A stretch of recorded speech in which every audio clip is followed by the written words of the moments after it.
Missouri won 10 games in back-to-back seasons for just the third time in program history. Eli Drinkwitz has this team rolling. 21-5 in the last 2 years, but can they keep up that success in 2025? The short answer is probably not. Look, Missouri's been a very good team. They've also been a very fortunate team. The Tigers are 10-1 in one-score games in the last 2 years. And look, good teams do find a way to win. But last year, 10-3, had 6 one-possession victories. Half of their wins, 5 of their 10 wins, featured comebacks in the second half or overtime. They needed a double-digit comeback in the first half against Boston College. They trailed Auburn 17-3 in the second half before rallying to win 21-17. Oklahoma, they were down 7 with under 2 minutes left and miraculously won that game at home. They needed a touchdown with under 2 minutes remaining to beat Arkansas, and they trailed Iowa in their bowl game by 10 late in the third quarter before rallying to win 27-24. They also haven't faced the most difficult of schedules. Last year, they beat 5 teams that finished the year with a winning record. That's it. So half of their wins came against teams with a winning record. They only beat one ranked opponent. That was Boston College early in the year. And of the teams that they beat with winning records, only 2 of them finished the year with over 7 wins, and one of them was Buffalo. So again, Missouri is a dang good football team. They've been a good football team. They're going to be a decent team this year. But to expect another 9-10 win season or something like that, probably not going to happen considering what they've lost in the schedule they're up against. And again, eventually the luck, especially in one-score games, has to run out. The offense, look, they lose a lot. Brady Cook, who finished his career as the 3rd leading passer in program history, 3rd in history at Missouri in passing yards, is now gone. They lose their top 3 rushers. Cook was one of them, rushing for over 200 yards. They lose 3 of their top 4 pass catchers from last year, including the electric Luther Burden, and they lose 3 on the offensive line. They now turn to Bo Pribula, the transfer quarterback from Penn State. Got a quick release, strong arm, and a mobile quarterback as well, looking to kind of take the lead of this Missouri offense and keep them at the same level they've been these last few years with Brady Cook. They add Ahmad Hardy coming in from ULM, rushed for over 1,300 yards last year with the Warhawks. And they had Kevin Coleman from Mississippi State, had 932 reception yards with them. Also returned Marquise Johnson and their tight end Brett Norfleet. So regardless, look, despite all the changes and everything, Missouri's got a solid team. The question really is going to be, does Bo Pribula, how does he pan out as a full-time starter? You know, he's got his opportunity now. He's going to be sitting behind Drew Aller at Penn State. Wasn't going to get that starting job. Opportunity to do so now in the SEC. Defense, that's the strength of the team, no doubt about it. 9 starters are back for Missouri on the defensive side of the ball. That includes 3 of their top 4 tacklers. They only gave up 20.4 points per game last year, only 318 yards per game, and only 181 passing yards per game. That secondary was very, very impressive, and they're loaded once again. You have Marvin Burks returning in the secondary. Toriano Pride returns in the secondary. They also add in Stephen Hall from Washington State and Jalen Catalon, who, when he's healthy, is one of the best safeties in the nation, has stops at Arkansas, Texas, and UNLV. But again, if he can stay healthy, will be a great addition to this Missouri defense. Up front in the front 7, the defensive line has Zion Young and Chris McClellan, both very solid there. The linebacking core appears to be very strong this year, Tristan Newsom, and they add Hosea Trotter, a massive pickup in from West Virginia, had 92 tackles with the Mountaineers last year. People aren't talking nearly enough about that pickup, the linebacking core. So again, the defense will be the strength of Missouri in 2025. The offense can get rolling. You better watch out. The problem is the Tigers do face a fairly difficult schedule, but the first thing you should know is they do not leave home until October 18th. Over halfway through the season, that's when their first road game is. That is absurd. The first 5 games are at home. They get a bye. Or first 6 games are at home, plus a bye week in there. So a very favorable start to the year for the Tigers, and they need to take advantage of it. They're going to start 1-0 with the win over UCA, and then you've got the border war finally returning to football. Kansas and Missouri, big-time rivals, but have not met since 2011. And this will be the first meeting in Columbia since 2006, because in the past they've played in Kansas City. So a fantastic rivalry renewed in week 2. This really should be a permanent rivalry every single year, but we might not get that, but very happy to see it. Kansas, they went 5-7 last year. Very disappointing for the Jayhawks, but they got hot at the end. They won 4 of their final 6 games, including 3 straight upsets, 3 straight weeks where they upset Iowa State, BYU, and Colorado. So they kind of started to hit their stride a little bit. Jalen Daniels, a veteran quarterback, does return, But as it's been for the last few years, my biggest concern for Kansas is their defense. They lose their top 6 tacklers, only 5 starters are back, and they gave up nearly 400 yards per game last year. Missouri, yes, might have some questions offensively, but they're going to work out some kinks against USA. I think they're going to UCA. They're going to exploit that Kansas defense in week 2, especially in front of the home crowd. They are 2-0, 3-0 with a win over Louisiana, and let's go ahead and fast forward, 5-0 going into their bye week, because they're going to beat UMass, of course. The only tough game there is South Carolina. That could be a loss. To me, that's truly a toss-up game. I'm leaning more towards Missouri's way for a couple reasons. The main one, though, is their defense. Their defense against Lenora Sellers. The Tigers were pretty decent underdogs last year when they went to Columbia, South Carolina, nearly won the game. They only lost to South Carolina by 4 and allowed the game-winning touchdown with 15 seconds remaining, so they really should have won. I think this defense will be one of the most difficult ones Lenora Sellers faces all year.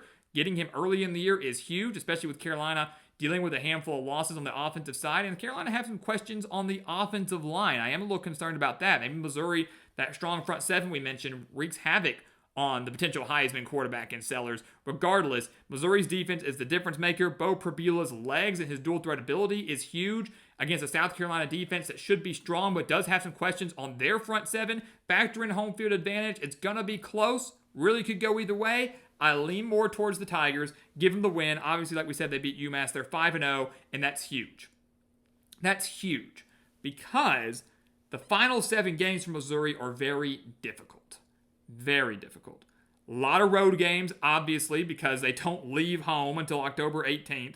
They've got to play Alabama, Auburn, Texas A&M, Oklahoma, and if you want to say Arkansas and Vanderbilt, you can.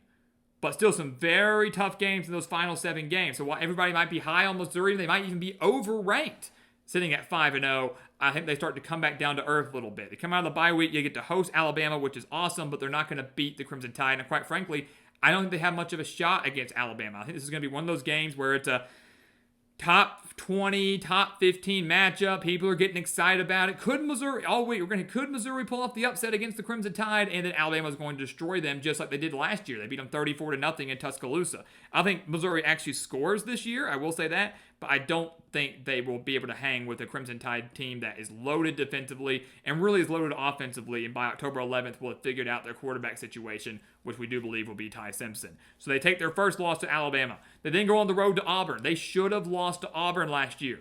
They were down 17-3. It was a wild game. Brady Cook gets hurt. He comes back, off the field. They take him to the hospital, I'm pretty sure. He comes back, leads the massive comeback in the final minutes against the Tigers and wins 21-17. But that was at home against an Auburn team that wasn't all that good. Now, Missouri loses a lot of that talent from last year, has to go on the road now to Auburn against an Auburn team that's much better than they were last year. Logically, Auburn's going to win this game. Anything can happen, but Auburn has quite a bit of talent. They've got a competent quarterback play now with Jackson Arnold. I really like their wide receiver core loaded on the offensive line. The defense is going to look really good. This is the year that Hugh Freeze really needs to break through. I wouldn't consider it a breakthrough year if you drop a home game to Missouri. You can't afford to do that. They won't. The Tigers lose that game. They are 5-2. They then go on the road to Vanderbilt. This will be a good measuring stick of just mental toughness because you're 5-0. You've dropped back-to-back games, maybe one or both in kind of dominating fashion. You take on a Vanderbilt team who's hungry to get revenge because this is another game that Missouri should have lost last year.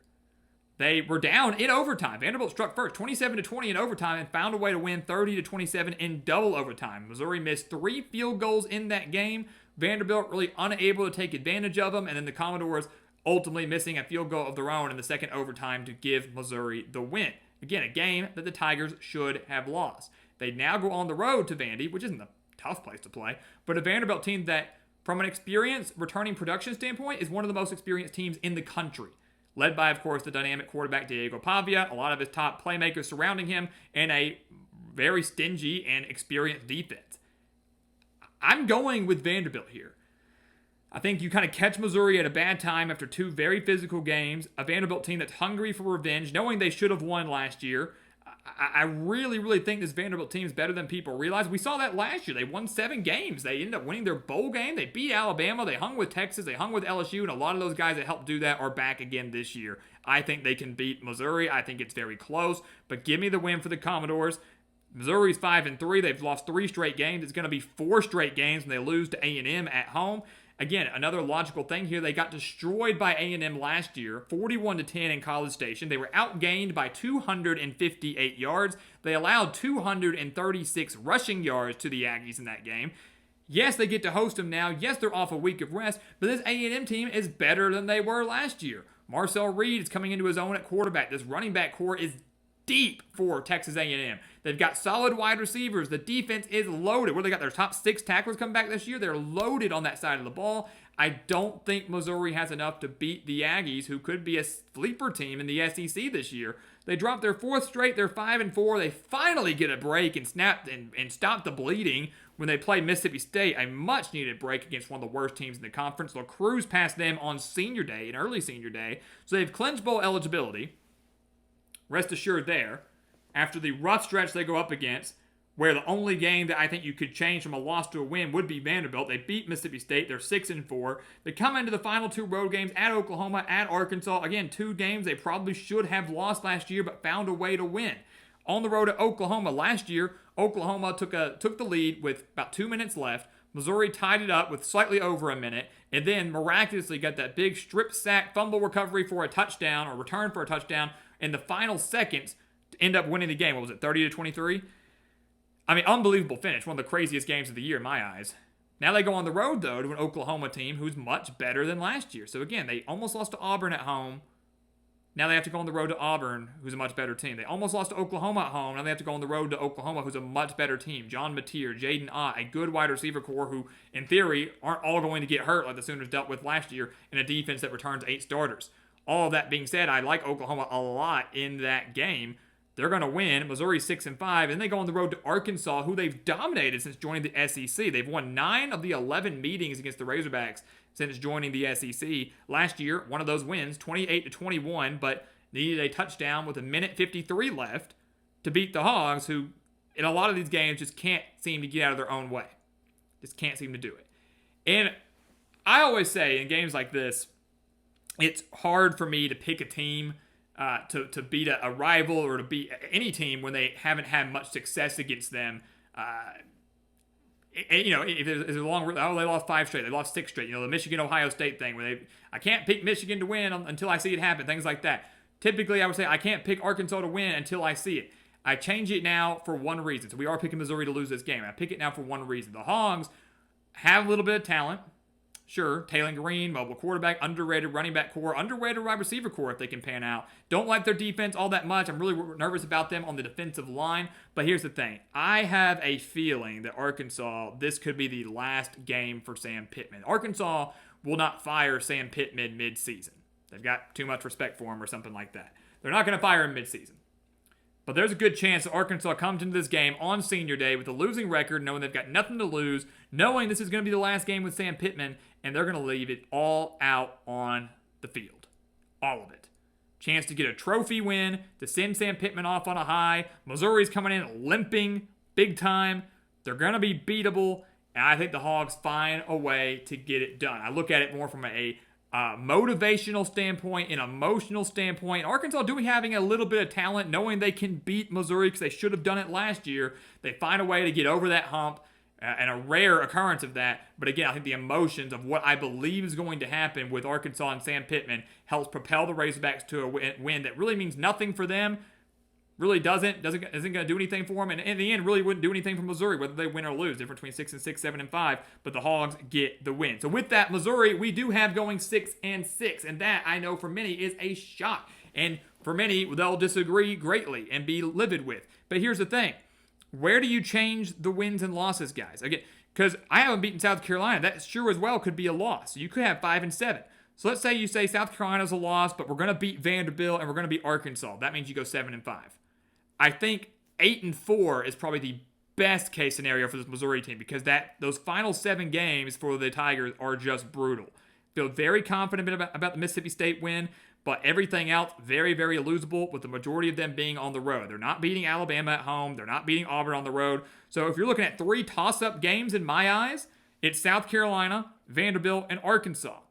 Again, Switch the loss for Carolina. Give them a win over Arkansas. Give them a win over Vandy. You're 7-5. Ain't that much better than 6-6. They're not winning 9 games this year. They're not winning 10 games for the third straight year. It's just not happening. They'll be competitive. They're going to get off to a very strong start. But that back half of the schedule is what really does Missouri in 2025. But regardless, Eli Drinkwitz gets them to another bowl game. We'll have an opportunity for another winning season and a chance to bounce back maybe in a bigger way in 2026. But 6-6 for the Tigers this year, ceiling 8-4, but more than likely 6-6 or 7-5. So guys, as always, thank you so much for watching us here at the Gridiron Expert on YouTube. Make sure to continue to like, comment, subscribe, share our videos, and check out everything down in the description below. That includes our website, thegridironexpert.com, home to our expert picks, some of the best college football and NFL spread picks in the entire country, we should add. Home to our weekly newsletter, some exclusive content there that you do not want to miss out on. The links for all that down in the description below. Become a member of our GE Nation. And once again, as always, thank you so much for watching, and we'll see you next time right here on the Gridiron Expert. Yeah.